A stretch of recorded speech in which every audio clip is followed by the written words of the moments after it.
రాకాలోకంకి స్వాగతం. ఈ కంటెంట్ మీకు నచ్చినట్టయితే లైక్ చేయండి, మీ బంధుమిత్రులకి షేర్ చేయండి. ఇప్పటివరకు సబ్స్క్రైబ్ చేసుకోకపోతే సబ్స్క్రైబ్ బటన్ని నొక్కండి, అదేవిధంగా బెల్ ఐకాన్ని కూడా నొక్కండి. మిత్రులారా, జనవరి 5న విజయవాడకు సమీపంలో హిందువుల శక్తి ప్రదర్శన ఒకటి జరిగింది. చాలా పెద్ద శక్తి ప్రదర్శన. బహుశా ఆంధ్రప్రదేశ్ చరిత్రలో, ఆంధ్ర తెలంగాణ రెండు రాష్ట్రాల చరిత్రలో హిందువుల ఇంత పెద్ద సమాగమం బహుశా ఎప్పుడు జరగలేదేమో. రాష్ట్రంలోని గ్రామాల నుంచి ప్రజలు స్వచ్ఛందంగా తమ ఖర్చుల మీద రైళ్లను బుక్ చేసుకుని, బస్సుల్ని బుక్ చేసుకుని, సొంత వాహనాల్లో లక్షల సంఖ్యలో ప్రజలు వచ్చారు. ఒక అంచనా ప్రకారము 7 నుంచి 8 లక్షల మంది ప్రజలు వచ్చారు. ఈ ఆంధ్రప్రదేశ్లో హిందూ సమాజం యొక్క మనస్సులో ఉన్నటువంటి వేదనను కానీ, తమ ధర్మం పైన జరుగుతున్నటువంటి దాడుల విషయంలో ఉన్నటువంటి ఆగ్రహావేశాలకు ఈ హైందవ శంఖారావం అద్దం పట్టింది. హైందవ శంఖారావంలో వాస్తవానికి రాజకీయ నాయకులు ఎవరు వేదికెక్కలేదు.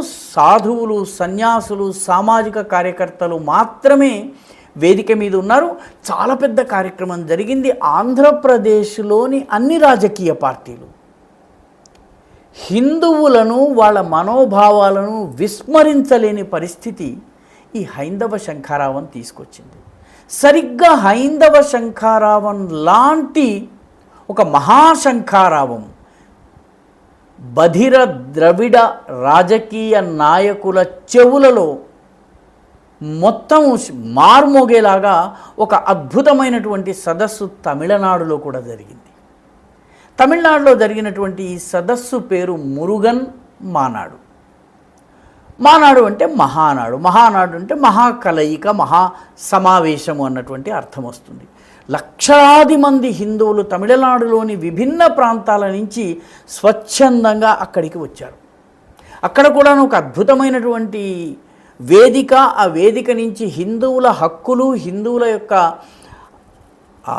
న్యాయబద్ధమైనటువంటి కోర్కెలను వినిపించేటటువంటి ఒక ఏర్పాటు జరిగింది.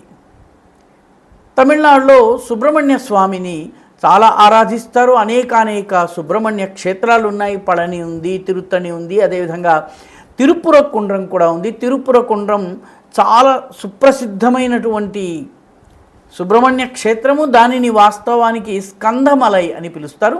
కందమలై అని తమిళనాడులో, మలై అంటే కొండ, కంద అన్నది స్కంద అన్న పదం యొక్క తమిళ రూపం. అది ఈ స్కందమలైని నెమ్మదిగా ఈ స్కందమలై కొండ మీదే దానిని సికందర్ మలైగా మార్చేటటువంటి ప్రయత్నం జరుగుతుంది. దాని మీద ఒక మతపరమైనటువంటి దర్గా వంటి కట్టడం ఒకటి వెలిసింది. అక్కడ బలులు ఇవ్వడం ప్రారంభించారు. దీని ద్వారా తిరుపురకుండ్రంలో రక్తం చుక్క నేల మీద పడకూడదన్నటువంటి హిందువుల విశ్వాసానికి, వాళ్ళ మనోభావాలకి గాయం తగిలేలాగా జరిగింది. దీనికి వ్యతిరేకంగా కేవలము తిరుపురకుండ్రం మాత్రమే కాదు, యావత్ తమిళనాడులో హిందువుల మందిరాలు కానీ, హిందువుల మఠాలు కానీ, హిందువులకు సంబంధించినటువంటి పూజాధికాలకు కానీ ద్రవిడవాద రాజకీయ నాయకులు చేస్తున్నటువంటి అపచారము, అపకారము, దీనికి వ్యతిరేకంగా మురుగన్ మానాడు జరిగింది. రాష్ట్రం నలుమూలల నుంచి దాదాపు 4 లక్షల మంది సభకు హాజరయ్యారు. మరొక 1 లక్ష మంది సభకు రాలేకపోయారు. ఎందుకంటే ట్రాఫిక్ జాముల వల్ల వాళ్ళు చేరుకోలేకపోయారు. సభా ప్రాంగణం బయట ఉండిపోవలసి వచ్చింది. బహుశా తమిళనాడు చరిత్రలో హిందూ ధర్మము పేరిట ఇంత పెద్ద సమాగమము జరగలేదు. ఈ సమావేశం కూడాను వాస్తవానికి రాజకీయ పార్టీలు చేయలేదు. ఈ సమావేశాన్ని హిందూ మున్నని సంస్థ చేసింది. హిందూ మున్నని తమిళనాట హిందూ ధర్మం కోసం పోరాడుతూ వస్తున్నటువంటి సంస్థ. ఈ సంస్థకు చెందినటువంటి అనేక మంది కార్యకర్తల్ని మతోన్మాదులు, ఉగ్రవాదులు హత్య చేయటం జరిగింది. కోయంబత్తూరులో జరిగింది, మిగతా ప్రాంతాల్లో జరిగింది, దక్షిణ తమిళనాడు ప్రాంతంలో కూడాను జరిగింది. రాష్ట్ర అధ్యక్షుడిని సైతము చంపడం జరిగింది. దీనిని ప్రారంభించినటువంటి రామగోపాలంజీ ఎవరైతే ఉన్నారో వారి తలకి మీద కత్తితో గాయం చేయటం జరిగింది. గొడ్డలే కత్తితో గాయం చేయటం జరిగింది. ఆయన జీవితం అంతా కూడాను ఆ గాయం యొక్క తాలూకు ఇబ్బందుల్ని ఫేస్ చేస్తూ కూడాను సమాజం కోసం పనిచేశారు. నేడు రామగోపాలంజీ లేరు, కానీ మొత్తానికి హిందూ మున్నని తమిళనాట హిందువుల స్వరంగా నిలిచింది. ఒకానొక దశలో ఏ రాజకీయ పార్టీ హిందువుల గురించి మాట్లాడని సమయంలో హిందూ మున్నని అభ్యర్థుల్ని నిలబెట్టి ఒక ఎమ్మెల్యేని గెలిపించుకుంది. తమిళనాట ఉన్నటువంటి హిందువులలో ఉన్నటువంటి నిద్రాణమై ఉన్నటువంటి భావాల్ని బయటకు తీసుకొచ్చింది. అయితే తమిళనాట అంతకు ముందే మురుగన్ యాత్రను బీజేపీ కూడా నిర్వహించింది. గణేశన్ బీజేపీ రాష్ట్ర అధ్యక్షుడిగా ఉన్న సమయంలో మురుగన్ యాత్ర చాలా అద్భుతమైనటువంటి యాత్ర. అన్ని మురుగ క్షేత్రాలని, కుమారస్వామికి సంబంధించిన దేవాలయాల్ని టచ్ చేస్తూ కార్యక్రమం జరిగింది. కాబట్టి ఈ కార్యక్రమంలో బీజేపీకి సంబంధించినటువంటి నాయకులు కూడా వేదిక మీద ఉన్నారు. ఉదాహరణకి ఆర్ఎస్ఎస్కి సంబంధించినటువంటి సీనియర్ నాయకులైనటువంటి వన్యరాజన్, చాలా కాలం నుంచి ఆర్ఎస్ఎస్ పని చేస్తున్నటువంటి వన్యరాజన్ వేదిక మీద ఉన్నారు. ప్రస్తుత బీజేపీ అధ్యక్షుడైనటువంటి నాగేంద్రన్ నాయనార్ ఉన్నారు.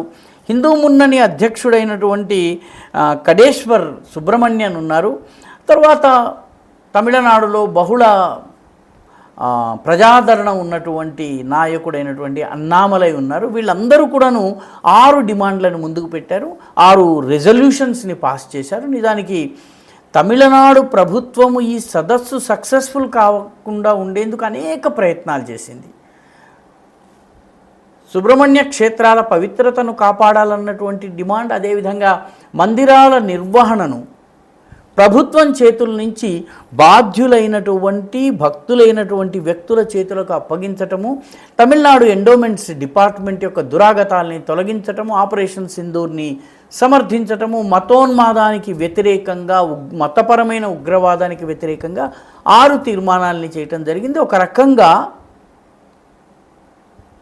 దక్షిణాదిన వస్తున్నటువంటి ధార్మిక జాగరణకి జనవరిలో జరిగినటువంటి హైందవ శంఖారావం ఆంధ్రప్రదేశ్లో ఉన్నటువంటి ప్రజల మూడ్ని చెప్తే, ఇప్పుడు జరిగినటువంటి మురుగన్ మానాడు తమిళనాట ఉన్నటువంటి హిందువుల మనోభావాలు ఎలా ఉన్నాయో, వాళ్ళు ఎంత వాళ్ళలో ఉన్నటువంటి భావ తీవ్రత ఏ రకంగా ఉందో తెలియజేస్తోంది. ఇటువంటి కార్యక్రమాలు బహుశా కేరళలో కూడాను అయ్యప్ప దేవాలయానికి సంబంధించి అనవసర వివాదం సృష్టించినప్పుడు కేరళలో కూడాను ఈ తరహా కార్యక్రమం జరిగింది. ఒక రకంగా జనశక్తిని ప్రదర్శించడం జరిగింది. దాని ప్రభావము కమ్యూనిస్టు ప్రభుత్వం మీద, కమ్యూనిస్టు పార్టీ మీద కూడా ఎన్నికల సమయంలో పడింది. చాలామంది కమ్యూనిస్టులు తమను తాము అయ్యప్ప భక్తులుగా చెప్పి ఓట్లు అడగాల్సినటువంటి పరిస్థితి వచ్చింది. కాబట్టి దక్షిణాదిన ఇంతకాలం ఏదైతే ఉత్తరాది వంటి భావ తీవ్రత ఏదైతుందో అది దక్షిణాదికి కూడా వస్తోందని ఈ మురుగన్ మానాడు చెబుతోంది. దీనిలో ముఖ్య అతిథిగా పవన్ కళ్యాణ్ ఉండడం కూడాను చాలా అద్భుతమైనటువంటి సింబాలిజం. ఎందుకంటే ఆయన ఇటీవలి కాలంలో హిందువుల హక్కుల గురించి చాలా నిర్మోహమాటంగా, నిక్కచ్చిగా, విస్పష్టంగా మాట్లాడుతున్నారు. ఆయన ముఖ్య అతిథిగా ఈ కార్యక్రమంలో పాల్గొన్నారు. మొత్తం మీద దక్షిణాదిలో హైందవ పునర్జాగరణ జరుగుతోంది. హైందవ శంఖారావం చెప్పినటువంటి పాఠం ఇదే, మురుగన్ మానాడు చెబుతున్నటువంటి పాఠం కూడా ఇదే. ఈ వీడియో మీకు నచ్చినట్టయితే లైక్ చేయండి, షేర్ చేయండి, ఈ ఛానల్కు సబ్స్క్రైబ్ చేయండి. మీ అభిప్రాయాన్ని కమెంట్ల రూపంలో తప్పనిసరిగా పంపించండి.